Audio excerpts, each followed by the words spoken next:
hacia la introducción. Y a ver, las conversaciones de paz en Ucrania Sí. son una excusa para llegar a un acuerdo con Rusia en el ámbito geopolítico a nivel global. Y esto es lo que todavía no termina de entenderse. Buenísimo. Trump y Putin ya han hablado de lo que va a suceder en Ucrania. Se ha publicado en prensa norteamericana y en prensa ucraniana, se publicó un acuerdo, un plan de 100 días que se está cumpliendo prácticamente al milímetro. Que pasaba primero por sentar en la mesa a Rusia y Estados Unidos, no sentar a Zelensky en la misma mesa que Rusia y Estados Unidos, porque Rusia no reconoce a Zelensky como presidente legítimo, ahora Estados Unidos tampoco, aunque se haya sentado, pero después del circo de la Casa Blanca que han conseguido en Estados Unidos, que todo el mundo se dé cuenta de lo que es Zelensky, que tiene a la oposición en la cárcel y que no ha convocado elecciones. Dicen, bueno, es que estaba en una guerra. ¿No? Pues, no ha convocado elecciones porque tiene el apoyo de un 2% de la población, básicamente, ¿no? Entonces el plan pasa porque convoque elecciones en la segunda parte de este año. Hay algunos candidatos OTAN que están siendo preparados, entre ellos Valery Salumni en Londres, que se lo llevaron 2 años antes, uno de los mayores artífices de la guerra y que le están blanqueando la imagen y que de hecho pues acaba de publicar un libro que está siendo vendido en Londres y que bueno, está haciendo las prácticas, ¿no? en Londres. Y luego, bueno, pues en el caso de la paz ucraniana, también lo que se contempla es un acuerdo que pase por un alto el fuego permanente, no temporal, y luego posteriormente que haya una conferencia de paz en la cual ya se sienten China y Europa. Es decir, habría como 2 partes de acuerdo, una en la que se reunirían Estados Unidos y Rusia una vez ya conseguido el sí de Zelensky, luego habría una conferencia de paz para darle un mayor empaque internacional y luego pues el problema estaría en el Báltico, que también si quieres en algún momento podemos hablar de eso, ¿no? Todas estas conversaciones se tienen antes, mucho antes de que se empiecen las negociaciones en Arabia Saudí. En Arabia Saudí, en las primeras conversaciones de las delegaciones norteamericanas y rusas, de lo que se empieza a hablar es de un nuevo mapa geopolítico mundial. Por eso, los que asisten a esa reunión son Marco Rubio, el secretario de Estado, que es el que menos pinta ahora mismo en política exterior norteamericana, aunque debería ser lo contrario, porque es el representante, pero sobre todo hay un tipo que se llama Steve Witkoff, que es el enviado especial para Oriente Medio. Algunos dirán, ¿y qué pinta el enviado especial para Oriente Medio en las conversaciones para la paz en Ucrania? Porque lo que se está analizando es una fotografía mucho mayor. La caída de Bashar al-Assad en Siria forma parte de ese acuerdo. Y Rusia llega a un acuerdo con Estados Unidos para retirar el apoyo a un Bashar al-Assad que ya llevaba bastantes meses perdiendo notables apoyos y cambian un cromo por el otro. Israel necesitaba tener a Bashar al-Assad fuera para poder tomar las posiciones en el sur de Siria. Turquía también quería aprovechar. Siria, tanto por el norte como por el sur, ha estado permanentemente presionada, por arriba por Turquía y por abajo por Israel. Y a cambio se facilita una paz en Ucrania.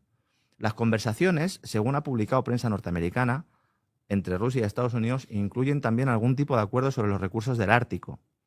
El Ártico es fundamental no solo por los recursos minerales que tiene, hidrocarburos, sino también porque una vez que se vaya produciendo finalmente ese deshielo, o cuando los rompehielos y los grandes barcos norteamericanos y rusos, sobre todo los rusos están más preparados, los norteamericanos menos, pero cuando sean capaces van a variar completamente el mapa del transporte internacional, reduciendo en buena medida tanto los plazos como los costes y también cambiando un poco el área de control geopolítico. Es decir, los canales tradicionales actuales no van a ser tan importantes, con lo cual va a haber países, sobre todo en la zona de Oriente Medio, en el caso del canal de Suez, en el caso de Egipto, pero también en el caso del canal de Panamá, también en el Mar Rojo, que estamos ahora otra vez con guerra en el Yemen. Todas esas rutas van a perder importancia a favor de un corredor ártico que se nos había puesto siempre, bueno, pues en la tesitura de que Estados Unidos y Rusia se iban a pelear por ese control. Si llega un acuerdo Rusia y Estados Unidos en ese ámbito, esto sí que es un game changer, o changer, como dicen los americanos. Aquí sí que cambiarían las reglas del juego, porque tendríamos una alianza entre Estados Unidos y Rusia sin guerra. Por eso digo que es una gran noticia. ¿Quién sería el beneficiado de eso? El tercer beneficiado sería China, porque evidentemente ese corredor forma parte de esa nueva ruta de la seda china y se garantizaría no solo conseguir los recursos rusos a través de esa ruta, sino también en buena medida pues, utilizarlo como método para enviar determinados materiales, ¿no? Al final, lo que tenemos es un escenario que nos vendían como un escenario de enfrentamiento total y que ahora Rusia y Estados Unidos pueden convertirlo en una alianza. ¿Cuál es la posición de los países europeos? La posición de los países europeos es: Putin ha secuestrado a Donald Trump, ese es el relato, ¿no?, que nos están vendiendo, los dos son muy malos Y al final la víctima va a ser Europa. La víctima siempre es Europa. Y eso es lo que tenemos que tener claro, con independencia de lo que quiera cada uno. Crear discursos maniqueos lleva a provocar errores en el análisis. No se trata de quién es bueno o malo, se trata de quién está haciendo qué, yo a quién necesito para sacar adelante mis proyectos. Ahí está entonces, Ricardo, la víctima siempre ha sido Europa, dice Lorenzo Ramírez. Sí, sí, claro, fue Europa, inclusive de alguna manera el pueblo ucraniano también, que creyó en la promesa de Gran Bretaña. ¿Te acuerdas cuando Johnson se fue a decirle, no vayan a firmar la paz con Rusia, vayan a la guerra, le vamos a apoyar? Eso hace 3 años, y han muerto centenares de miles de ucranianos, donde ahora Ucrania está en peor posición. O sea, ¿de qué le sirvió 3 años de muerte para quedar en peor posición, ¿no es cierto? Porque, claro, hay intereses belicistas, hay que decir, Lorenzo Ramírez lo dice en otras ocasiones y otros analistas también, el lobby armamentista de Estados Unidos es poderosísimo, entonces la industria, hay gente que quiere que haya guerra, ¿no es cierto? ¿No? Y se mueren cientos de miles de personas y no importa, eso es un daño colateral, como dicen a veces en forma tan fría, ¿no? Si mueren niños, ancianos, mujeres, bueno, no importa eso, ¿por qué? Porque esa industria de la guerra progresa, ¿no? Progresa enormemente. Entonces, ese lobby armamentista ha primado durante mucho tiempo y ojo, sigue todavía agazapado. Y si no, veamos la otra cosa que tenemos que ver, quizás estos archivos del asesinato de John F. Kennedy, como el lobby también armamentista y el lobby sionista en su momento, la gente que está analizando está diciendo, bueno, pero estos fueron los que realmente estuvieron detrás de la muerte de John F. Kennedy, ¿no es cierto? Ya hay análisis a ese respecto porque, claro, aparentemente John F. Kennedy era crítico, quería parar la guerra de Vietnam, que finalmente terminó perdiendo Estados Unidos.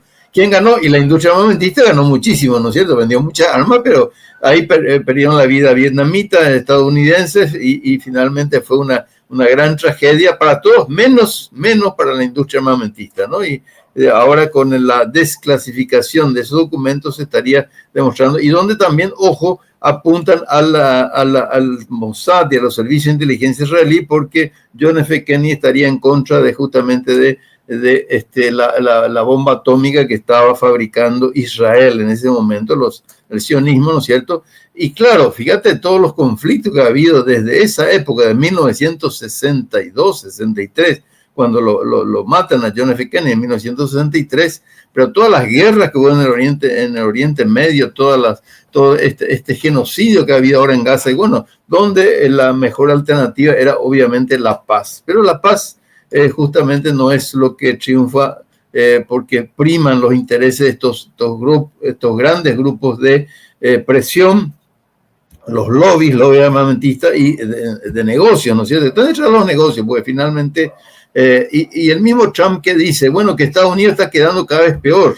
O sea, él es un empresario pragmático, es de derecha, tan de derecha como han sido todos los presidentes de Estados Unidos, pero tiene ese pragmatismo de decir, bueno, hagamos negocio. Entonces él busca inclusive interesarle también a Rusia, hacer negocio, como dice Lorenzo Ramírez, o sea, y ese sería un vuelco increíble, pero que podría ocurrir justamente que Estados Unidos y Rusia exploten la ruta del Ártico, la riqueza natural, en fin, otras cosas que haría allí. Entonces, donde se está viendo ya una serie de señales de encaminarse en todo caso a una guerra comercial, a una guerra de negocios, pero no una guerra militar, que es desgastante para toda la humanidad. Ricardo, a propósito de eso, y bueno, saludarle a la gente que se va conectando. Muchísimas gracias ya por sus 2.300 me gusta en TikTok. Muchísimas gracias a Poder Popular también porque está dando me gusta, está compartiendo la transmisión de todas las personas que se están juntando, tanto en TikTok como en las otras redes sociales. Denos un me gusta, no tiene ningún costo para ustedes y a nosotros nos ayuda a que este video llegue a más personas. A propósito de lo que decías de los archivos secretos que gracias a Trump se están dando a conocer ahora sobre el asesinato de John F. Kennedy, dice acá Dominique Michael Tripini, que es un analista político, escritor, estratega y comentador, investigador, reportero, además de CEO de un medio alternativo, un medio independiente de noticias, un medio mundial independiente de noticias.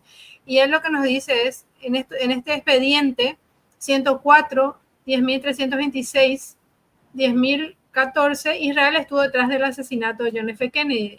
Y bueno, ahí entonces tenemos una transcripción de este expediente donde dice, Israel no es Dios, Israel está detrás del asesinato de John F. Kennedy. Esto es parte de los expedientes, entonces, del asesinato de John F. Kennedy, que por supuesto no se va a seguir investigando y va a seguir viendo, no hay que todavía, digamos, tomar que ya está todo resuelto, sino que justamente a raíz de la desclasificación de estos archivos se puede llegar a la verdad. Y efectivamente, la mayoría de los archivos muestran cómo Kennedy estaba entrando en conflicto con intereses del sionismo, y también tenemos ese famoso video de Gaddafi donde dice que qué llamativo que el que haya asesinado al asesino John F. Kennedy sea de la Mossad, ¿verdad? Que esa es la acusación que hacía del sionismo internacional. Entonces, justo el que era, digamos, fue una quema de archivo, era justo el que supuestamente le asesinó a Kennedy, aunque hoy se sabe que era imposible que haya habido un solo asesino, aparentemente fueron varios francotiradores, pero bueno, el que fue apresado por asesinarle a John F. Kennedy termina muerto como una quema de archivos, y su asesino fue un sionista que trabajaba para el servicio de inteligencia de Israel. Entonces, como que todo va, Ricardo, ¿no es cierto?, alineándose, se van alineando todas las informaciones. Claro, estos son archivos secretos que ahora están dándose a luz. Eso es lo que se le llama la desclasificación. Le están dando cualquier persona, y acá de Paraguay inclusive cualquiera puede acceder y comenzar a leer, ¿no es cierto? Y hay algunos investigadores que están leyendo y están quitando estas conclusiones, están remarcando, como pusiste ahí son informes confidenciales, tanto de la CIA, la Central de Inteligencia de Estados Unidos, como de otras agencias que manejaban información confidencial y que se mantuvo en secreto porque eran noticias explosivas. Entonces, los presidentes de Estados Unidos consideraban que era muy peligroso darlas a conocer en su momento. Pero bueno, ahora se están dando a conocer, y eso está repercutiendo en todo el mundo, ¿no?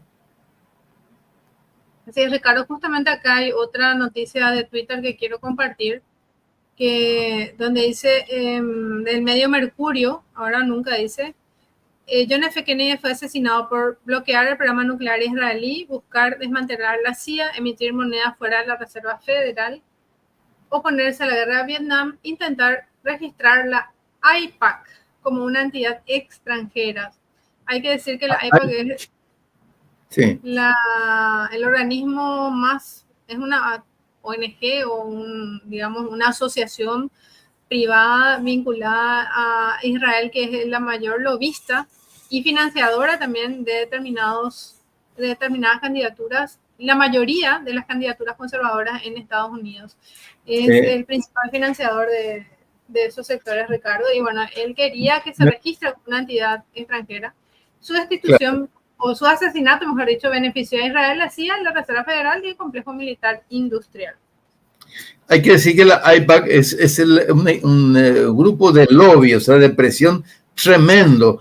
Ningún presidente de Estados Unidos es electo sin el apoyo de la AIPAC, este grupo de presión sionista, abiertamente sionista y a favor de los intereses más belicosos del grupo sionista de Israel. Porque dentro de Israel hay mucha gente que quiere la paz, que ha buscado la paz inclusive, pero bueno, Netanyahu es justamente la expresión de ese sionismo más radical. Y bueno, y la AIPAC, que es la American Israeli, que se llama en inglés, ¿no es cierto? De ahí AIPAC, es un grupo de presión. Ningún senador, cuando un senador dice, no, pero acá pongámosle un poco freno a la AIPAC, ahí ya lo bloquean y ya no puede ser. Tienen una presión, un poderío tremendo en Estados Unidos, tremendo, ¿no? Entonces, el que se atreva a defender al pueblo palestino, o lo que sea, o hable a favor de la paz en Estados Unidos, es inmediatamente objeto. No solamente no le dan apoyo, sino que, claro, le apoyan a los rivales y aparte lo bloquean. Y entonces tenemos que la mayoría del Congreso y los presidentes de Estados Unidos casi siempre son personas muy próximas al sionismo. Como de hecho hay que decir que tanto Trump de hecho es más sionista de que era Kamala Harris. Hay que puntualizar eso. ¿Por qué desclasificó estos archivos? Y bueno, porque le tiene en su gabinete al sobrino de John F. Kennedy. Y él se comprometió con el sobrino John F. Kennedy a desclasificar los archivos secretos de su tío, del presidente John F. Kennedy, que estaban hasta ahora en secreto por estos intereses tremendos que hay.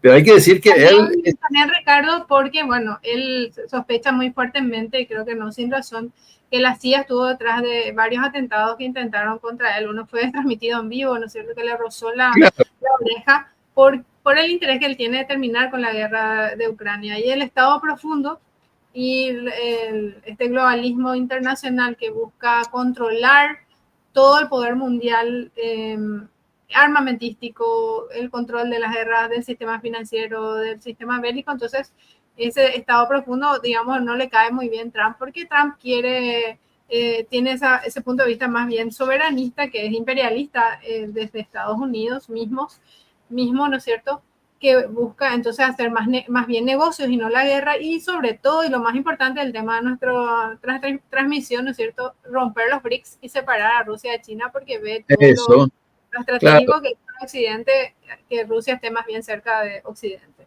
Que busca una política más pragmática, como decir, separar a Rusia de China, pero ese fue el objetivo que, ojo, Kissinger, también un político muy conservador, consiguió en la década de 1970, donde visitando a Mao Zedong, que tenía una línea mucho más dura que la que tienen hoy los comunistas chinos, ¿no es cierto?, mucho más dura, y consiguió apartarle a China de la Unión Soviética. Anteriormente estaba muy próxima a la Unión Soviética, y Kissinger, entonces él busca un poco esa política, pero de cualquier manera yo decía también que, claro, coincidiendo con lo que vos decís, Trump busca un imperialismo inclusive más duro con los... de una nueva arquitectura de pagos.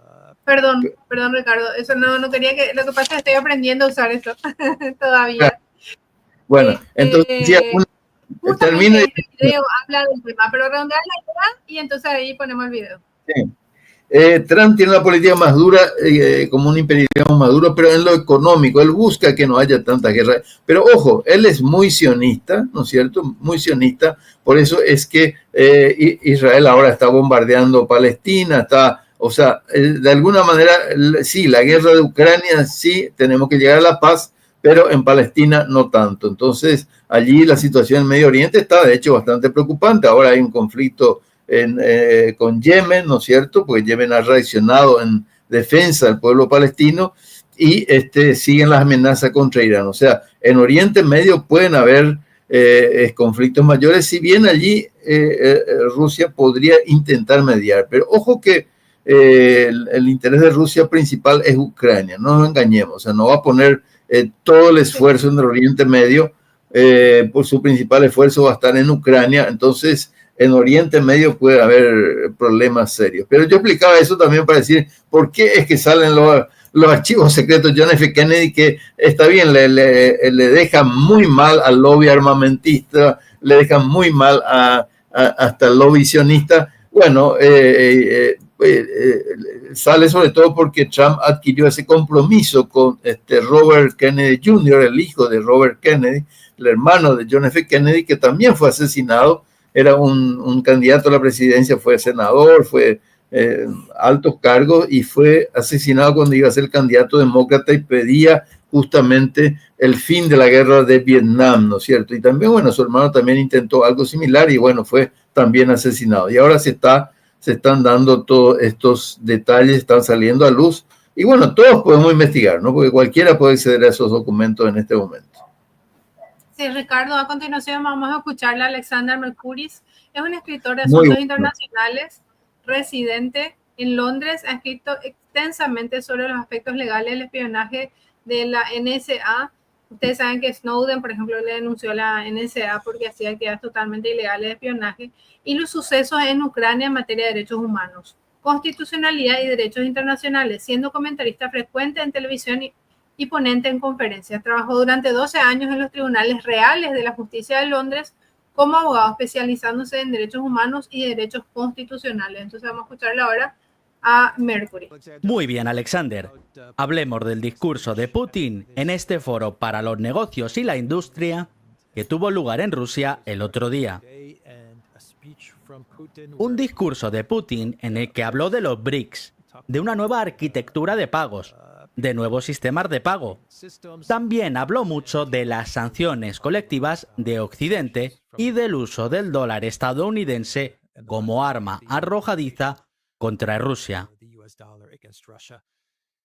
Todo esto, por supuesto, en el contexto de las negociaciones en curso y las conversaciones bilaterales con Trump y la administración Trump. ¿Qué opinas de esta cumbre empresarial en la que habló Putin?, pregunta Christoforu y responde Mercuris. Se trata de un discurso extraordinario y extremadamente importante. Lo que lo hace tan importante es la naturaleza de su audiencia, puesto que se trata del sindicato de industriales y empresarios, el principal sindicato de la patronal rusa, es decir, el tejido económico principal de Rusia. Es el equivalente al CBI en Gran Bretaña o al BDA en Alemania. Este reúne a las empresas y a la comunidad empresarial.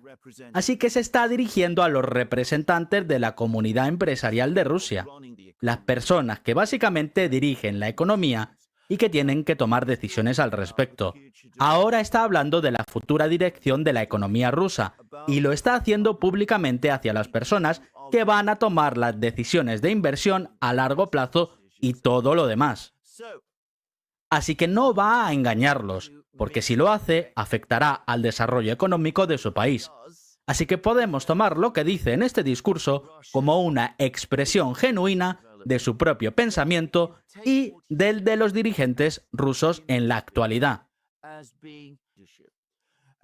Y básicamente el esquema que proporcionó es que pase lo que pase con los estadounidenses, se hagan los acuerdos que se hagan sobre Ucrania, se hagan los acuerdos a largo plazo con los estadounidenses sobre la seguridad de Europa, todas estas cosas,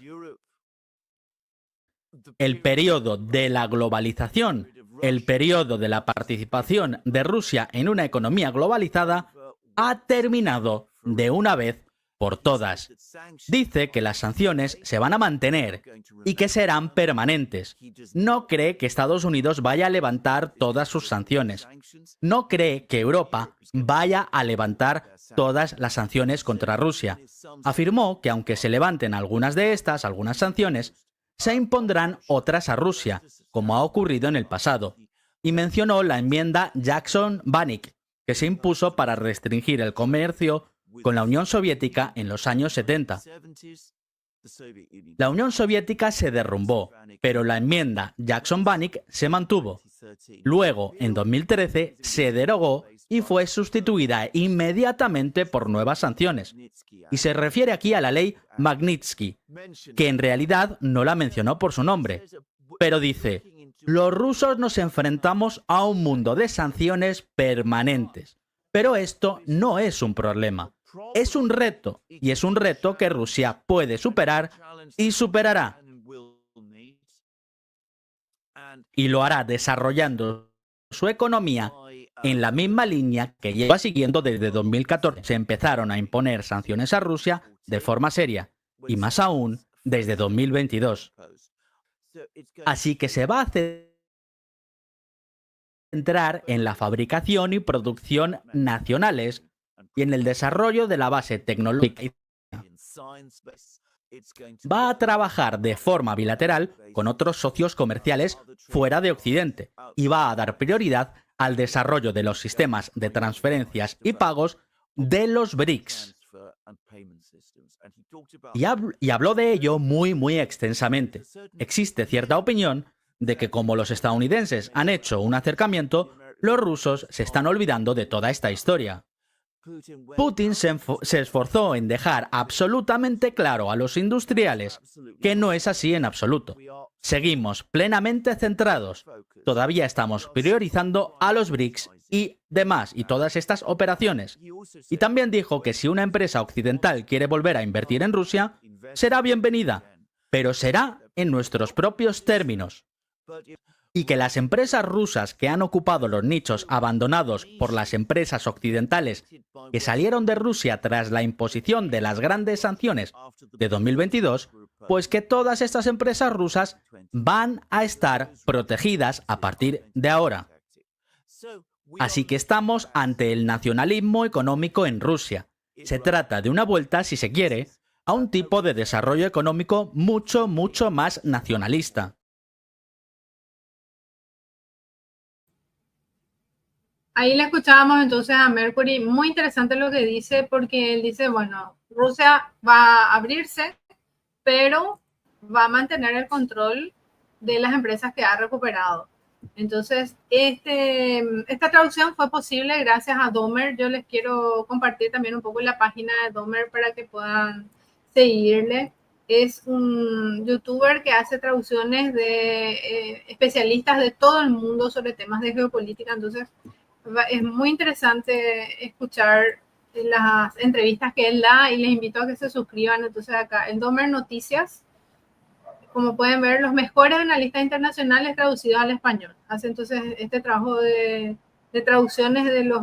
Y ahí está justamente un fragmento de la entrevista que le hace a Mercury, que por supuesto es más extensa, pero un fragmento que nos pareció importante pusimos en nuestra transmisión para que ustedes puedan ver también un poco hacia dónde va la jugada de Rusia. Acá el juego geopolítico está a muy alto nivel, Ricardo. Claro, yo creo que Rusia hasta podrá hacer negocios con Estados Unidos. Yo creo que Estados Unidos está jugando con eso, pero no creo que le abandone a China ni a los BRICS, ¿eh? Entonces, vamos a ir hacia una multipolaridad efectiva, ¿no? Y yo creo que el mismo Trump se da cuenta, pero de alguna manera busca, claro, si fuera posible alejarle un poco a Rusia de China, como digo, difícil que lo consiga, pero bueno, él lo va a intentar, pero por lo menos evitar, digamos, gastar tantos recursos en una guerra inútil que ya está perdida, que solamente ocasionará más pérdidas y más problemas, ¿no es cierto?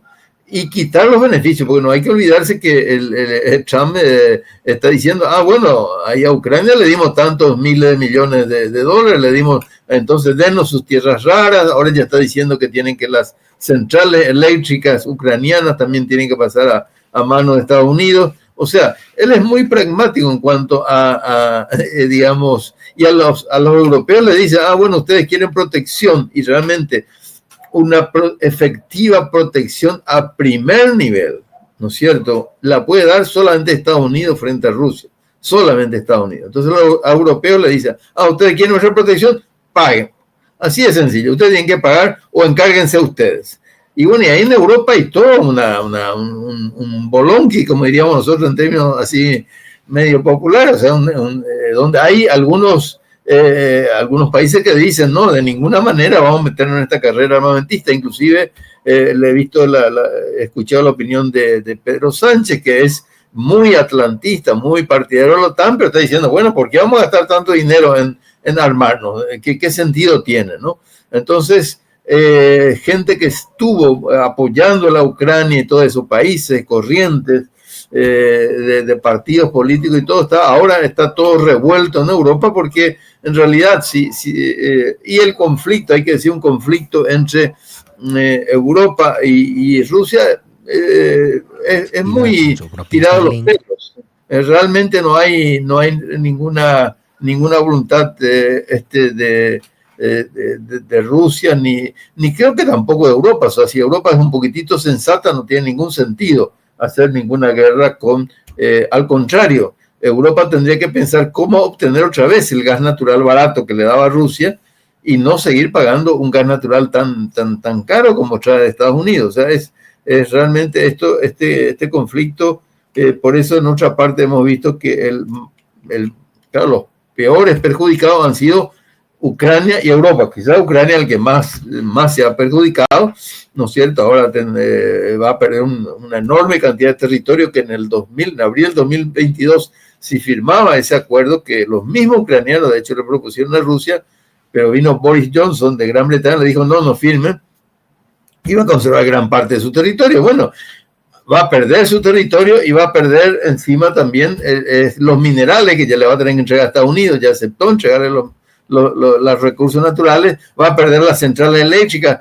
Bueno, Nambrena va, Ucrania es uno de los que ha sido realmente inducida a ir a camino, se dice camino al matadero, ¿no? Y fue realmente muy torpemente Zelensky, que realmente quizás sea un actor exitoso en el campo de la actuación, pero realmente como presidente, como primer ministro de Ucrania ha sido un desastre, ¿no? Porque han muerto, ojo, aparte de los intereses que ha perdido Ucrania, ha perdido cientos de miles de vidas, ¿no es cierto? Y gente, y quizás mucho más en gente que quedó mutilada, y bueno, y muchísima gente que salió de Ucrania, bueno, quiere ir a la guerra, o sea, una guerra que además estaba perdida desde antes de comenzar, o sea, el que tiene dos dedos de frente se da cuenta, bueno, pero ¿qué sentido tiene esta guerra?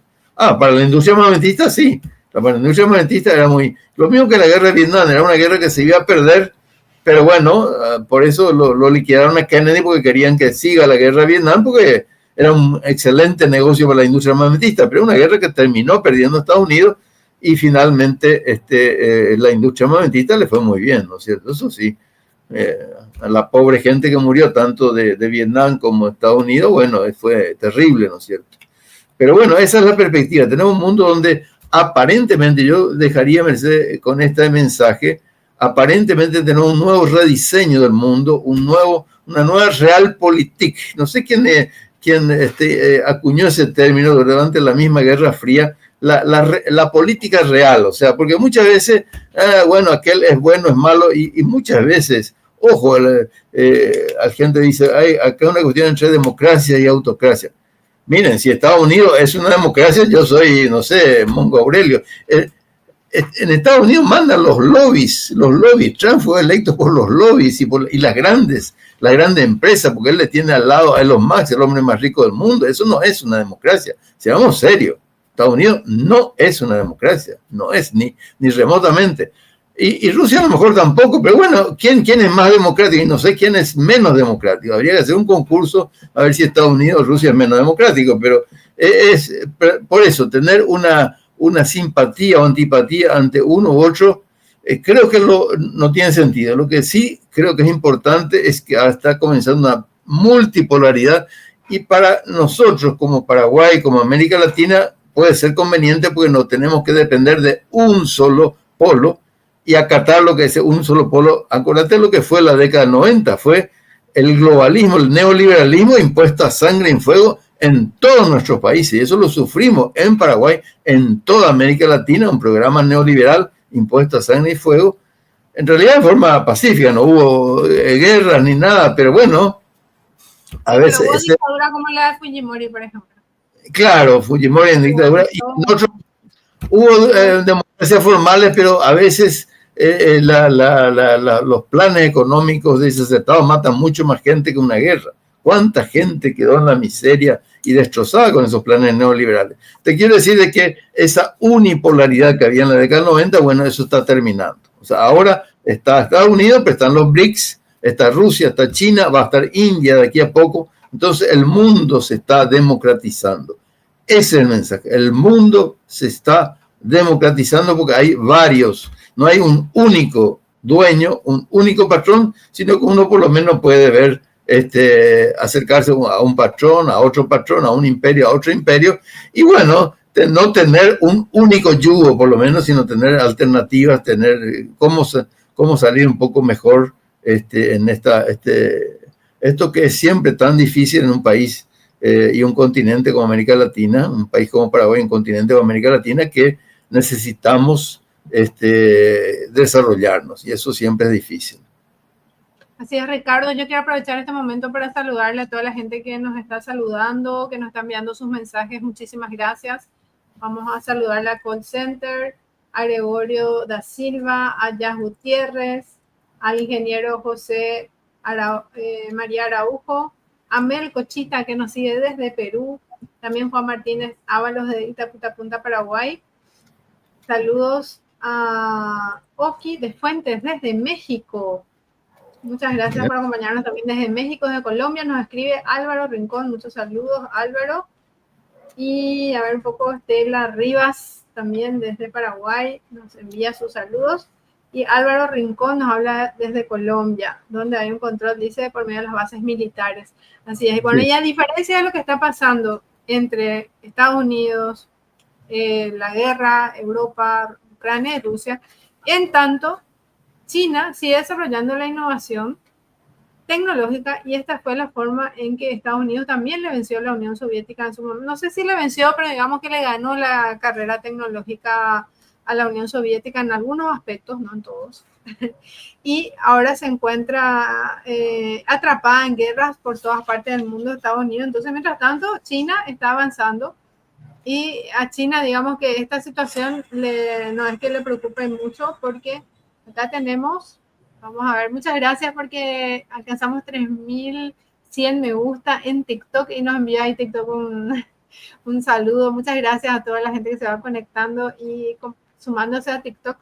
Pero quiero pasar un video sobre China. Ah, y también recordarle a nuestros oyentes que se suscriban a Tarima Digital PI. Nos ayuda muchísimo. Acabamos de alcanzar los 4000 suscriptores, les cuento ayer. Alcanzamos la cifra de 4000 suscriptores. Hace poco nomás festejábamos los 3000, ahora vamos por los 4000. Bueno, la siguiente meta son los 5000 suscriptores. Así que si no se suscribieron todavía, por favor suscríbanse. No tiene ni un costo para ustedes. A nosotros nos ayuda muchísimo a que la gente pueda acceder más a estas informaciones y estos análisis que no van a encontrar en los medios tradicionales de nuestros países. Bueno, vamos a ver ahora entonces esta información muy interesante sobre China. China sigue avanzando a toda velocidad en su propio Starlink y acaba de dar un gran salto. Desde la isla de Hainan lanzó con éxito 18 nuevos satélites en una sola misión, acercándose cada vez más a su objetivo, una red de internet satelital global que compita directamente con SpaceX. Este es el quinto lote de satélites de SpaceSail, la primera megaconstelación comercial de China. Y esto es solo el principio. Su plan es ambicioso. En 2025 esperan ofrecer los primeros servicios comerciales y para 2030 tener en órbita 15.000 satélites. Para que nos hagamos una idea, Starlink, con su ventaja inicial, tiene actualmente unos 5.000 operativos. Pero China no se limita a su propio territorio. SpaceSail ya ha firmado acuerdos con Brasil, Malasia y Kazajistán y está en conversaciones con otros 30 países, la mayoría en América Latina. Y aquí viene el dato clave. Las filtraciones indican que los precios de SpaceSail serán hasta un 30% más baratos que los de Starlink. Para acelerar el despliegue, China está innovando en lanzamientos de alta frecuencia. En esta misión usaron la tecnología de un cohete múltiples satélites que permite apilar dispositivos de panel plano y optimizar el espacio dentro del cohete. Esto no solo reduce costes, sino que permite una expansión mucho más rápida. Además, China no se queda solo con SpaceSail. En los próximos años planea desplegar hasta 43.000 satélites con varias constelaciones como Shanghai Blue Arrow, Huawei, G-Space y Galaxy Space. En otras palabras, no están construyendo una alternativa, están construyendo todo un ecosistema de telecomunicaciones espaciales. Con este despliegue masivo, China no solo busca independencia tecnológica, sino que podría redibujar el mapa de Internet satelital. Starlink ya no es la única opción y la competencia apenas ha comenzado. Bueno, ahí entonces le escuchábamos a Adrián Díaz Marro, ya habitué de nuestras transmisiones. Muchas gracias, Adrián Díaz Marro, por hacer estos videos tan interesantes. No nos vamos a quedar acá, hay más información que queremos mostrarles sobre innovaciones en China. Yo el año pasado estuve en China y me decían que ellos estaban, la meta siguiente en los vehículos eléctricos era que en 7 minutos carguen una batería para que tenga 300 kilómetros de autonomía. Vamos a ver enseguida un video donde han superado esa meta que tenían el año pasado. Ya superaron, ya consiguieron.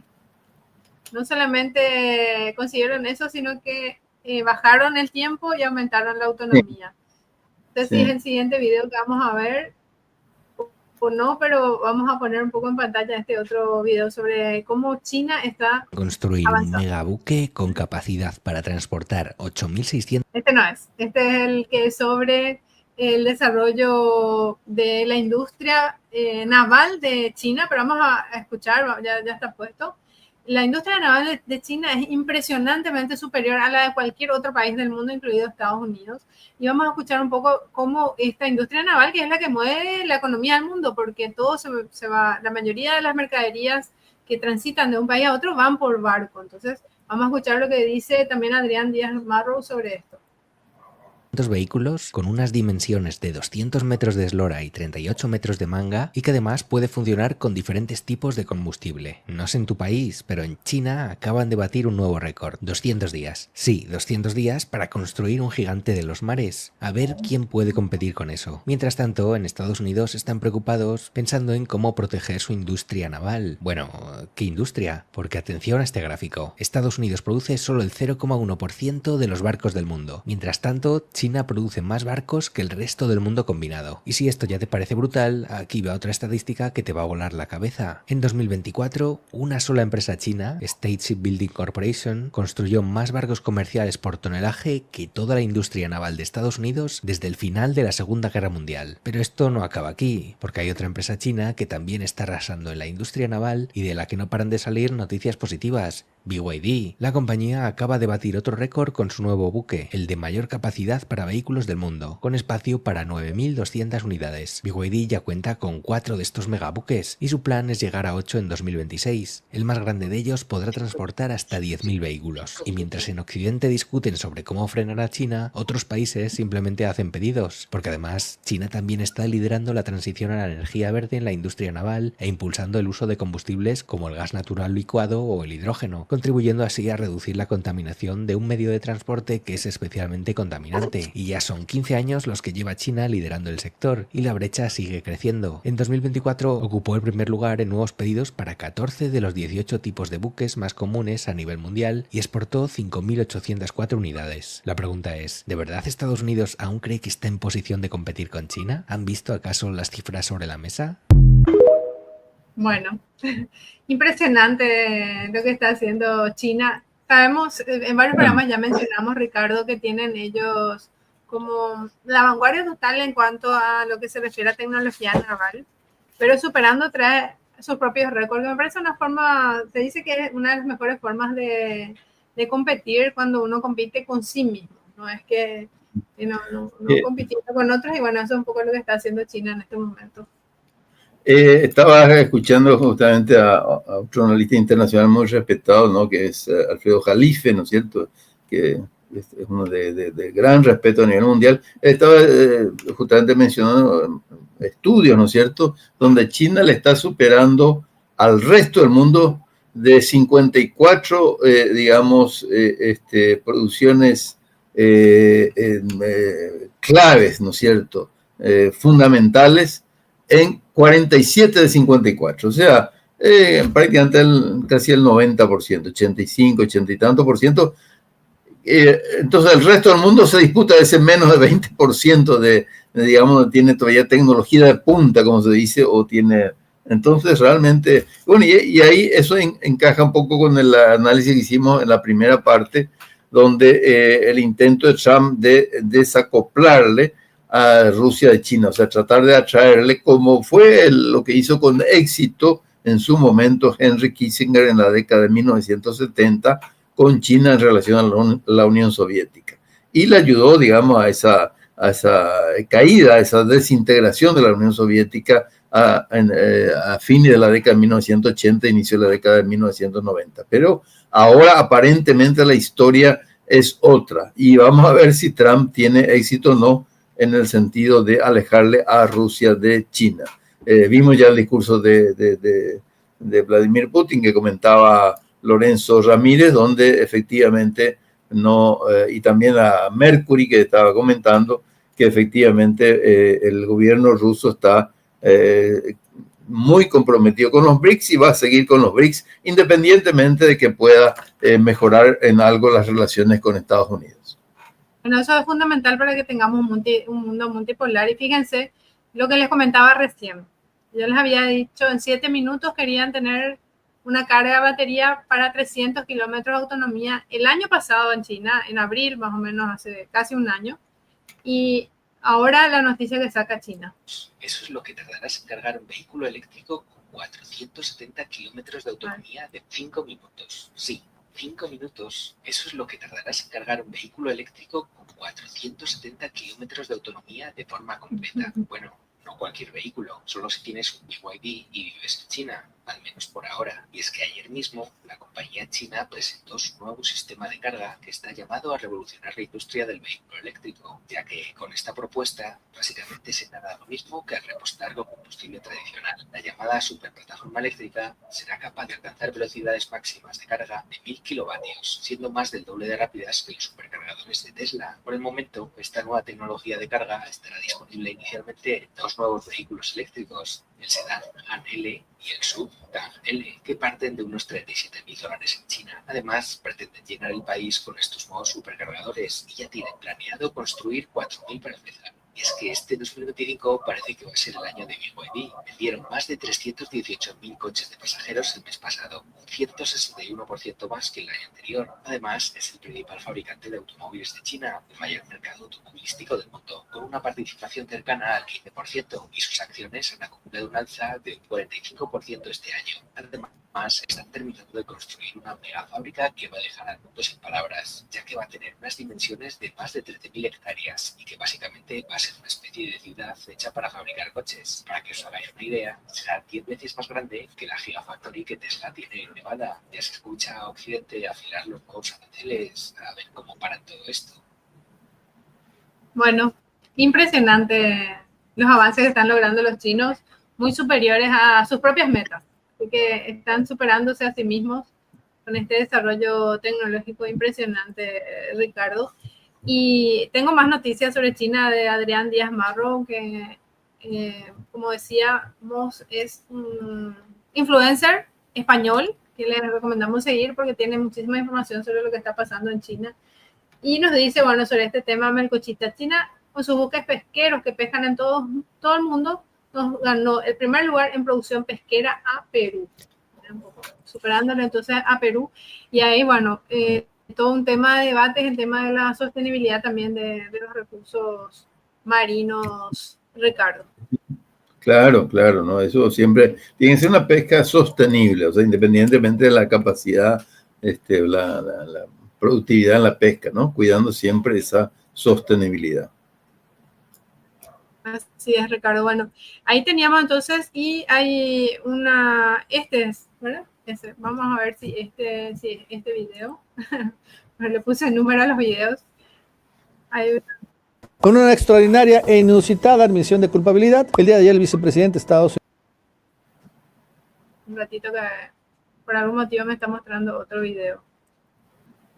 Que tenemos que hablar. De la globalización y o el neoliberalismo que tanto impulsó a Estados Unidos después de la Guerra Fría era que los países ricos... Vamos a retroceder para escuchar el comienzo. Trump se pasó de honesto. Con una extraordinaria e inusitada admisión de culpabilidad, el día de ayer el vicepresidente de Estados Unidos, J.D. Vance, explicó que el objetivo de la globalización y o el neoliberalismo que tanto impulsó a Estados Unidos después de la Guerra Fría era que los países ricos se hicieran más ricos y los países pobres se quedaran estancados. Sin embargo, J.D. Vance lamentó que al final las cosas no salieron como esperaban, porque resulta que un país pobre como China no quiso aceptar su rol de ser para siempre un país con mano de obra barata, y ellos mismos decidieron aumentar el valor de su propia economía con investigación y desarrollo tecnológico propios, lo que, dice Vance, demuestra que al final el modelo globalizador fue un fracaso. En otras palabras, el vicepresidente estadounidense afirma que la globalización nunca se trató de un modelo para reducir desigualdades entre países con el comercio internacional, sino al contrario, mantenerlas y acrecentarlas, lo que explica casi al 100% la política exterior estadounidense dominante en las últimas décadas. Hasta que, claro, China llegó a romperles el cuadro y por eso Trump cambió a una política proteccionista en contra de este país asiático. Desde las restricciones en importación de semiconductores y las sanciones a inversiones chinas, las políticas estadounidenses no tratan en ese momento en absoluto de amenazas de seguridad nacional de China, sino lo que buscan es regresar al sistema globalista de control mundial de países ricos, pero ya no a través del libre mercado, sino del proteccionismo y la guerra comercial. Lo irónico de todo esto es que con esas aceptaciones francas y abiertas de J.D. Vance sobre el modelo imperialista estadounidense, se refuerza la idea de que la única salida para las economías emergentes y conseguir un verdadero crecimiento económico es abrazar el mundo multipolar y, como China, desarrollar tecnologías y mercados internos propios, sin caer en la trampa del libre mercado. Aún así, debe reconocerse que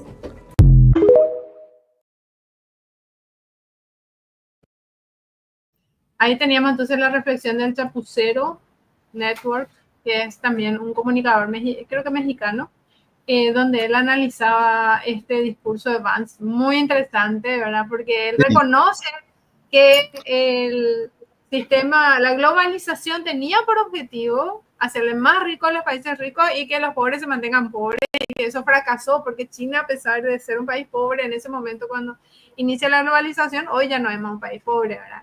Es casi una confesión eso, Ricardo. Es un sincericidio, como suele decir, cuando un político se sincera y dice cuáles eran sus verdaderas intenciones y confiesa, ¿no es cierto? Iván se está confesando que el imperio de Estados Unidos en realidad buscaba con la globalización, que decían, no, la democracia, qué sé yo, no, lo que buscaba era mantener los privilegios de los países ricos, que sean cada vez más ricos, y que los países pobres sean cada vez más pobres. Ese era el objetivo, mantener por lo menos esa distancia, ¿no es cierto? Y China, hay que decir que utilizó muy bien, él comenzó muy calladamente, luego con esa política milenaria, porque hay que decir, no es solamente porque está gobernando el Partido Comunista, que tiene obviamente una capacidad de formular estrategias a largo plazo y en forma muy fría, pero ellos tienen también esa sabiduría milenaria además, ¿no es cierto? Entonces, ¿qué hicieron ellos? Y bueno, ellos fueron invitando a las empresas multinacionales, estadounidenses, europeas, vengan a China que tenemos materias primas, tenemos mercado, tenemos mano de obra barata, y poco a poco fueron levantando y fueron captando. Aparte le invitaron con la condición de que haya transferencia de tecnología, porque allí está el secreto. Y claro, el gran mercado chino le atrajo a muchas de estas empresas, entonces hubo una transferencia de tecnología en forma paulatina, y claro, hoy China es autosuficiente en tecnología y le está superando lejos a Europa, luego lejísimo, y a Estados Unidos también. Entonces, y usó China se adhiere a la Organización Mundial del Comercio en el 2001, ¿no? Cuando alcanzó, porque China comenzó a abrir su economía en 1979. Entonces, después de 22 años, ya se consideró con suficiente fuerza como para entrar en un mundo de libre competencia. Como dicen los chinos, bueno, nosotros manejamos el mercado no nos maneja, ¿no es cierto? Porque la jugada de Estados Unidos era que el mercado le maneje y que termine destruyendo el sistema político y la independencia de China. Era en el fondo eso, ¿no? Lo mismo que intentaron hacer en Rusia también con Yeltsin, con Gorbachev, primero con Yeltsin, y le fue bien, le fue destruyendo esa Rusia, pero después ya los mismos rusos se dieron cuenta. Ojo, son modelos diferentes, el de Rusia un modelo capitalista, pero sí con ese criterio también nacionalista. El de China es un régimen socialista y también con ese criterio de soberanía, ¿no? Ambos. Entonces, hubo ese manejo soberano de parte de tanto Rusia como China, que después fueron coordinando en los BRICS, ¿no es cierto? Fueron ya coordinando y se fueron acercando dos naciones que fueron tradicionalmente rivales en muchos momentos, ¿no es cierto? Y que justamente los Estados Unidos ayudó a ese distanciamiento, como ya hemos mencionado varias veces en este programa, sobre todo con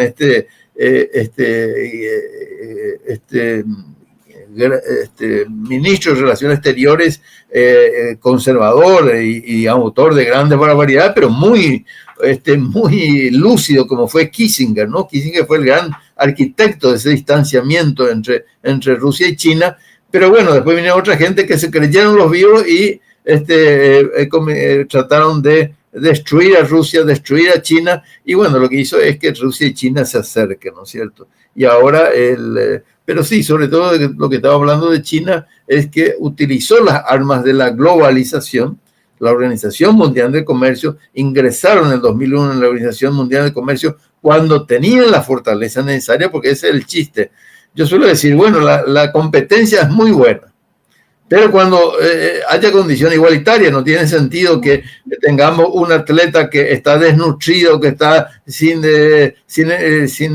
hacer ejercicio, con un atleta que está totalmente nutrido, y entonces va a ganar el que está totalmente nutrido y haciendo ejercicio. Entonces, si hay una olimpiada, la cuestión está en comer bien, hacer entrenamiento y prepararse. Entonces, eso es lo que hizo China, se preparó para entrar en la libre competencia, y hoy le está pasando. Y fíjate lo que pasa, Estados Unidos le está poniendo aranceles. O sea, Estados Unidos, que no está ahora en condiciones de competir con China, se dio vuelta la tortilla, como se dice, la tortilla se dio vuelta, y entonces Estados Unidos, para tratar de mantener sus privilegios, porque lo que tiene en el fondo como imperio tiene privilegios, entonces está aplicando aranceles de luego a México, a Canadá, a Europa también le aplica y también a China, ¿no es cierto? Pero ya tiene perdida la batalla porque China justamente no necesita aplicar aranceles, está ganando la batalla, ¿no es cierto? Una competencia igual a igual le gana lejos a Estados Unidos, a Europa y a todo el mundo.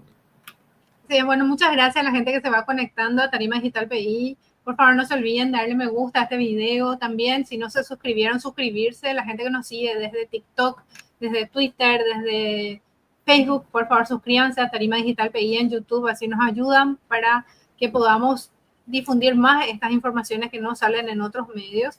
Y a la gente que quiera ayudarnos a cubrir los costos de estas transmisiones, le invitamos a ser miembros del canal.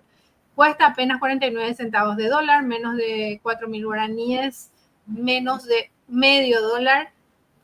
Una suscripción mensual a Tarima Digital PI a través de la membresía, siendo miembros de nuestro canal, nos ayudan muchísimo a que podamos entonces cubrir los costos de estas transmisiones y seguir apoyando que ustedes puedan acceder a información alternativa, análisis alternativos que no van a encontrar en los medios tradicionales de Paraguay. Y quiero a continuación mostrar, Ricardo, porque estamos hablando del comercio internacional, que fue de alguna forma lo que China supo dar la vuelta, ese globalismo, esa globalización que quería enriquecer a los países más aún ricos, y sin embargo China pudo sobresalir. Y dentro del comercio mundial habíamos hablado de lo importante que es el intercambio marítimo. A través del mar es donde la mayoría de los bienes se transportan.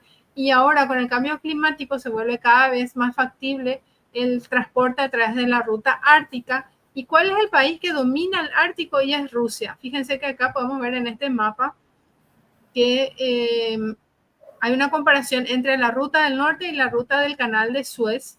Esta es la ruta del norte que pasa acá en esta parte del mapa, le tenemos a China. A ver un poco si podemos hacer para marcar, pero no sé cómo marcar acá, pero sí les quiero mostrar que entonces esa línea amarilla es la ruta del Ártico que pasa totalmente por territorio ruso. Por eso es que también Estados Unidos de alguna forma quería adueñarse de Groenlandia, que podemos ver como una islita que está ahí más hacia nosotros, digamos, en el mapa, para tener una parte, aunque sea de esa ruta del Ártico, bajo su control. Y por eso también quiere que Canadá sea una provincia más de Estados Unidos. Pero de todas formas, toda la ruta esa en amarillo está bajo el control ruso, que además es el que tiene la tecnología de rompehielos y la experiencia con sus buques. Imagínense un poco lo que son los marineros que andan por estas rutas a temperaturas bajísimas, rompiendo hielos para ir avanzando en la ruta marítima.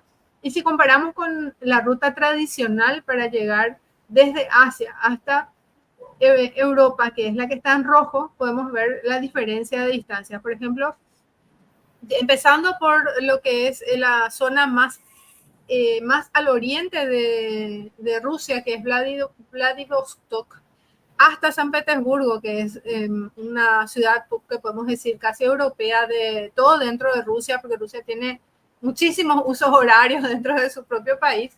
Entonces la distancia se acorta de 23.000 kilómetros yendo por el sur a 14.000 kilómetros yendo por la ruta ártica, bajando de 52 días a 31 días el transporte marítimo. Y si hablamos de la distancia entre Tokio y Rotterdam, que es uno de los puertos más importantes de Europa, que está en Holanda, entonces Tokio en Japón, ¿no es cierto? La distancia se reduce de 21 kilómetros a 13.000 kilómetros y pasa de 47 días a 29 días apenas. Y cuando estamos hablando de Dalian, que es un puerto de China, hasta Rotterdam, la distancia se acorta de 45 días a 23 días.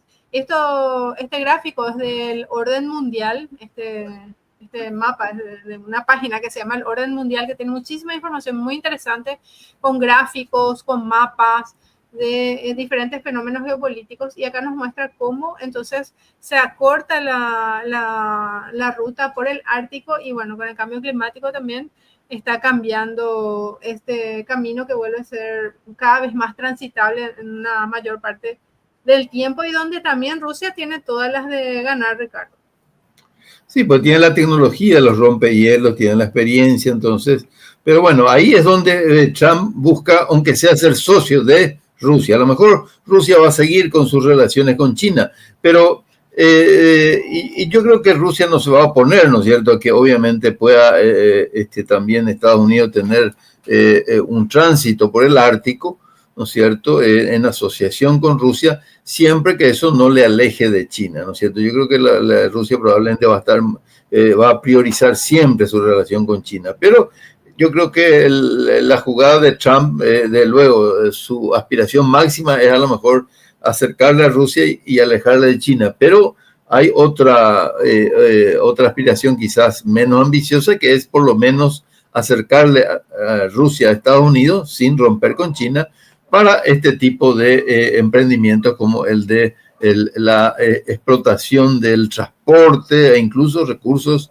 naturales en el Ártico. Entonces allí podría haber un beneficio conjunto. O sea, y Trump como empresario tiene esa visión a veces un poco bueno buscar negocio y buscar ventajas, él para Estados Unidos, bueno, y los demás países tienen que buscar también para su país, Rusia para Rusia, China para China, y estamos yendo un poco también hacia ese modelo donde abiertamente se busca la ventaja para cada país. Por eso es nosotros también como América Latina y latinoamericanos tendríamos que ver la ventaja para América Latina, para nuestros países, defender nuestros intereses. Por eso es lamentable cuando hay presidente como Milei que busca el beneficio de los de afuera, no de los de adentro, ¿no? Donde tiene casi una rabia contra los propios argentinos, contra quienes él supuestamente les representa, pero en realidad él está a las órdenes del sionismo internacional, está a las órdenes de los intereses de Estados Unidos o de Gran Bretaña, ¿no? Entonces, creo que lo que nos enseña la actual política es que cada país debe defender sus intereses, por supuesto en forma pacífica y buscando un beneficio de todos, de toda la humanidad. Así es, Ricardo. Bueno, y hablando justamente de Latinoamérica, creo que podemos cerrar este capítulo internacional con un video de un argentino. Creo que el sonido nomás está un poco bajo, pero de hecho está en inglés, así que vamos a leer lo que dice este argentino. Pero no es un argentino cualquiera, Mercedes, es representante de Milei justamente para las inversiones extranjeras. O sea, es el máximo nivel para atraer inversiones extranjeras. O sea, imagínense, escuchen lo que dice, ¿no? Vamos a escucharle y vamos a ir leyendo. Tenemos grandes extensiones de tierra con acceso a energía, dice Demian Rieder, que es el representante de Estados Unidos en el Consejo de Asesores del presidente, el representante de Argentina en su Consejo de Asesores. Con acceso al agua en climas fríos, especial para el enfriamiento de sistemas. Y en zonas sin conflictos armados, dice. Sin tsunamis, no hay terremotos. No hay tantos lugares así en la Tierra, dice él.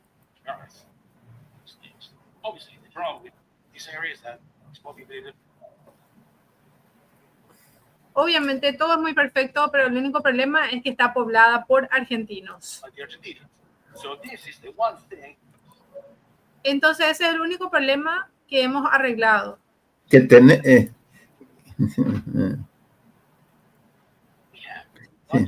Sí, en realidad esta es la traducción. Es lo único que tenemos que arreglar, quiere decir, o sea, en inglés lo dice, ¿no? Ahí la traducción. Sí. Sí. Pero fíjate, él es representante del Estado argentino y dice que el problema son los argentinos, pero ¿él a quién le representa? Le representa a los israelíes, a los estadounidenses, a los británicos, porque claro, ojo, el pensamiento de Demian Rieder, que representa a la Argentina, pero habla en inglés, de luego, ¿no?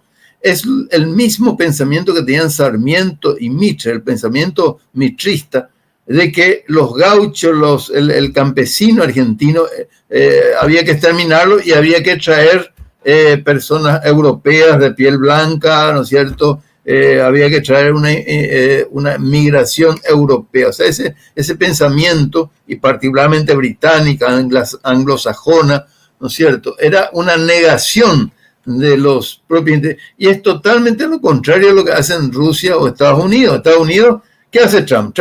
Para Trump no hay nada mejor que América. Dice America First, la primera América. Quiere mejorar la situación de la población americana, y él la entiende como la blanca, por supuesto, la blanca americana, ¿no? Y por eso está en contra de la migración.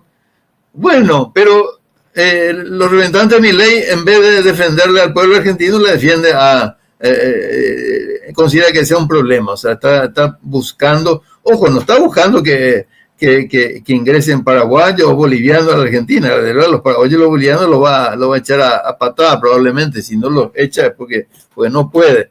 Pero el gobierno de Milei lo que pretende es, y hay de luego denuncias respecto a eso, a que venga una migración del Estado de Israel, ¿no es cierto?, o de Europa, donde sea, y le ve al pueblo argentino como el problema. Pero él tendría, pues, realmente cualquier representante, suponete que Peña diga una cosa así, pero acá se le va a estar pidiendo la renuncia inmediatamente, ¿no? Pero bueno, es el gobierno de Milei que está para apoyarle a Trump en todo, pero no aplica lo que Trump está haciendo, que es tratando bien o mal, equivocadamente o no, quiere defender los intereses del pueblo estadounidense. En cambio, Milei no quiere defender los intereses del pueblo argentino, sino quiere defender los intereses, no sé qué, europeos o cosas así, como Mitre o como Sarmiento, ¿no?